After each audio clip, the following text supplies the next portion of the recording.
परमात्मा की भक्ति कैसे करें। सबसे पहले समझ लेते हैं कि परमात्मा का स्वरूप क्या है, तभी तो भक्ति कर पाएंगे।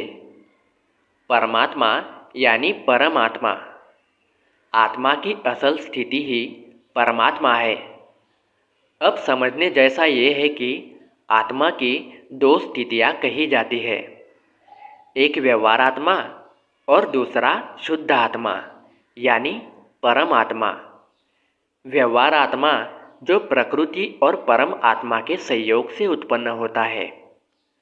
व्यवहार आत्मा मिश्र चेतन है, यानी परमात्मा की चेतन शक्ति से ही प्रकृति में बरतता है। यही व्यवहार आत्मा एक शरीर से दूसरे शरीर में प्रवेश करता है, यही इच्छा करता है और उसके परिणाम सुख दुख स्पर्श वेदना का अनुभव करता है। इसी को अहंकार तथा मन भी लोग कहते हैं। यह सब कुछ परमात्मा की शक्ति से करता है और कहता है कि मैं करता हूँ, मैंने किया, इसलिए यह करता भी है और भोगता भी है। इसमें परमात्मा अकर्ता और निर्लेपी है, इसलिए वह शुद्ध है। परमात्मा व्यापक है, हर जगह हर जीवों में वह एक ही है। उस परमात्मा में सारी सृष्टियाँ है तथा वह सारी सृष्टियों में समाया हुआ है।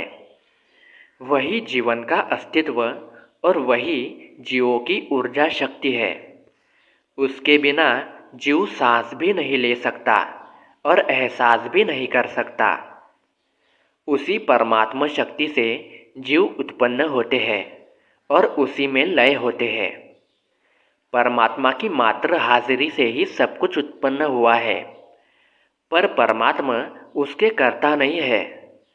परमात्मा शक्ति से दुनिया बनती है, पर परमात्मा नहीं बनाते।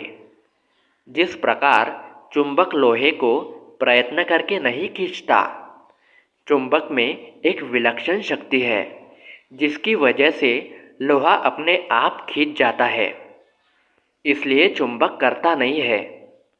उसी प्रकार परमात्मा में अनंत शक्तियाँ हैं, उन शक्तियों से सृष्टियाँ बनती ही रहती है। अगर परमात्मा की प्राप्ति करनी है तो यह जान लो कि यह होने का एहसास परमात्मा की ही शक्ति है।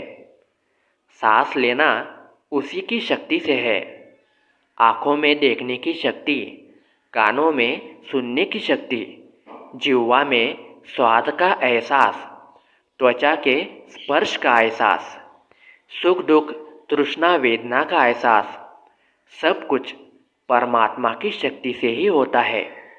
इसलिए कर्तापन के अहंकार को त्याग दो, परमात्मा को संपूर्ण समर्पण कर दो।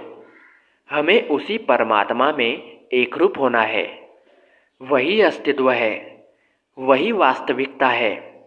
जो हो रहा है उसे परमात्मा की लीला समझकर इस शरीर के मय भाव को त्याग दो।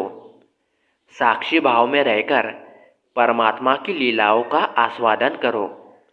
हर हलचल को परमात्मा की शक्ति से होता हुआ महसूस करो। साक्षी भाव से देखो और जानो।